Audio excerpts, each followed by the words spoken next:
Hey yo guys, what's good? Isaac Kamana bro back today bringing you another crazy life story. So yeah, without further ado, if you go ahead and enjoy, please do not forget to leave a like, comment down below, subscribe, turn on bell notifications on. And in today's video, let's try and actually hit 69 likes. The last video just overly smashed that, so yeah, thank you for all the support recently on these stories. I know a lot of you enjoy like the life stories. So yeah, I'm going to be telling you quite an interesting one today, how I got arrested at 12 years old. So yeah, let's just get straight into this and I hope you enjoy. Wait. Okay, so this is so we don't actually get a copyright strike because you know music copyright. Yeah, so you know what? We're just going to have to do it a bit a cappella. Oh, it's minor, bringing you to diner, telling you the tea and sipping on the wheat. Oh, let's go. Firebangers. Okay, so back when I was around 12 years old, I would literally just go out in my local area with a few mates that I had back then. And there was quite a lot of us, to be honest. So I'm not going to give any names in this story, you know, like made up names, just so I can, point out the person that's in trouble or whatnot. I'm just not going to give out names. So I was with a group of people and we was down like the bottom end of our block. And basically there, it's basically where you come onto the block and then there's only two ways you can get into this block, at the bottom and basically at the top of the block. So we was at the bottom and there's garages on one side and then at the other side there is like this little green, like a little patch of grass next to someone's house where you can basically play football. And there was this crazy woman who always used to live, funny enough, on that patch of grass, like her house was right next to it. So when you'd kick the ball at the wall, she would go absolutely ape. She'd go mad.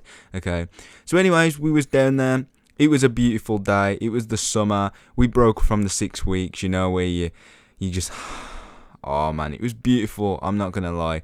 So anyways, it was a beautiful day. We was all just chilling on this grass, having fun, you know, eating snacks, eating ice cream, because the ice cream van comes around when it's hot. They come around in the winter as well, which is kind of weird, and people surprisingly buy them still. I don't really understand that. But anyways, we was just chilling.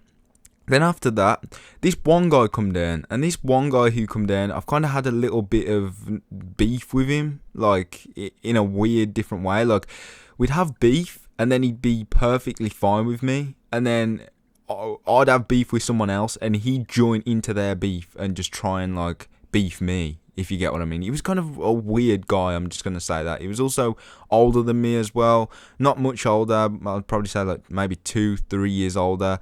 But yeah, like a lot of people didn't really like him. They'd say they liked him to his face, but then behind his back they'd literally just terror him because most people were scared to say stuff about him behind his back. And he was kind of like the troublemaker kid. So he came down and we was all just playing, and straight away he takes the ball off us and he's literally just saying, oh, you're not having it back. So we're just like, oh, you're being serious. So there was an older girl there at the time, and she did actually get the ball back off him. She ended up like tackling him down. She was like maybe 5, maybe 6 years older than me at the time. And yes, I know a lot of you are going to be saying, Isaac, when you was 12, why was you playing with like 18-year-olds? Like, what was you doing? I don't know. It wasn't really an age thing then, and I don't really like understand how someone of an age has to stick with someone of their age in a way, if you're just like, you know, either playing football or doing some sort of sports, because you're all in the same environment. You might as well just have fun together, you know, play football. And yeah, there was brothers and sisters of each other, so they'd all just come down, and yeah, age wasn't really irrelevant back then, when we was all just playing, because there'd be brothers, sisters, and everyone would just get involved, unlike how it is kind of today, in a way. So anyways, the girl manages to tackle him. She gets the ball off him. And she wasn't really playing, she was just like sticking up for the younger ones because her brother was there. And they gave the ball back to us. And then the guy goes, the troublemaker kid goes. And then around half an hour later, he comes back with his cousin and one of his like stepbrothers. And they managed to get the ball again. And now at this time, we're kind of like, you know, kind of playing cat and mouse with getting the ball back. So they got the ball on one of the times that they tried to take it. They got it, they achieved it. And next to this patch of grass, how I said, over the road was a garage. So they started booting the ball at the garage, like just booting the ball at the garage, booting the ball. And we was like, no, stop. So this guy storms out his house and he's like, oi, you, kicking the ball at the garage, stop. I've got a car in there. The troublemaker kids, they're like, oh, whatever, shut up. And their cousin gets the ball And like, because this guy, he must have had 2 cars, because one was parked outside his house on like the footpath, and the other car was in the garage, as he said. I don't know if it was in the garage, we just took his word from it. So the cousin, oh my dad, I don't even know why he done this. He got the ball and booted it at the guy's car that's in front of his house. So the guy's like, right, I'm calling the police. Goes in his house, slams the door. The guy did actually move a year later, funny enough, because he kind of got annoyed with it, because we'd all just play football there. Whether that was early in the morning, really late at night, we'd just always be there. Up until I was like even 15, maybe 16 years old, I'd just go down there and have a little kickabout when I didn't want to leave my area and that, and go down there with a few mates and just, kind of have a little tear up, which you should not do. I do not condone that. Don't do that. But yeah, so what ends up happening is, at this point we was kind of like, oh, the police ain't gonna come, we was just talking, and then bunch of like brothers and cousins, the troublemaker kids, they literally just flee the scene after like 10 minutes of arguing back and forth with us, our little group. So anyways, around 15 minutes later, after the argument and everything like that, we go and sit on the top of these garages. So we're sitting there, we're literally just chilling, and guess who turns up? Federal. Yes, Federal turn up, right? They turn up out of the blue. And because the garages are so close to like the entrance of this block, they can literally see what we're doing without us having enough time to basically move and run off. So we're just sitting on here. Some people are standing, sitting on the grass. And we're like, oh no, let's just act cool. And at this time, I was kind of panicking. I was paranoid. I was scared. I was the whole shebang. Just because I didn't want to get in trouble with the police, I was 12 years old. A 12-year-old doesn't really want to get in trouble with the police, do they? Unless you're some, like, I don't know, maniac child or something like that. But anyways, what happens is, the police, they get out the car and they come over to us, they're talking to us, and they're like, alright, and they talk to the older, the older girl who was there because she was the oldest, and they go, well, what's gone on then?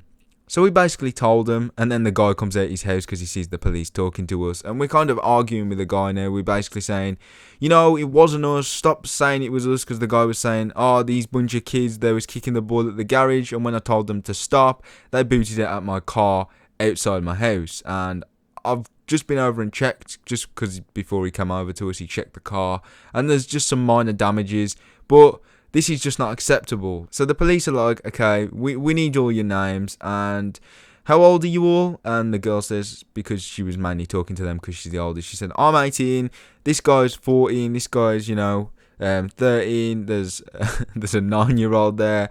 And the police was like, how old are you then? And I was like, me, my name's Isaac, by the way, and I'm 12.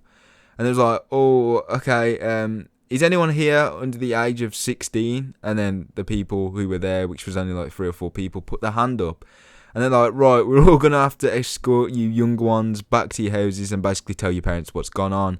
And you older ones, don't think your parents won't be notified, because they will. We want your contact details, we want your address, everything like that, and we're going to be speaking to them personally. So what ends up happening is the police woman and the police guy, there was 2 there, they were jotting everything down, everyone was giving their address, and me and the 3 people who were under the age of 16 did get escorted back to our houses. We didn't fully get cuffed or anything, but we kind of got arrested in a way, because they made us literally sit in the back, and they kind of intimidated us as well. There was like, alright, do you want to get arrested today? Turn round. And we was kind of like, are you being serious? And they was like, no, you're only joking, you're young, we're just going to take you back, come on. So we got in the car, which was kind of a bit weird, I'm not going to lie.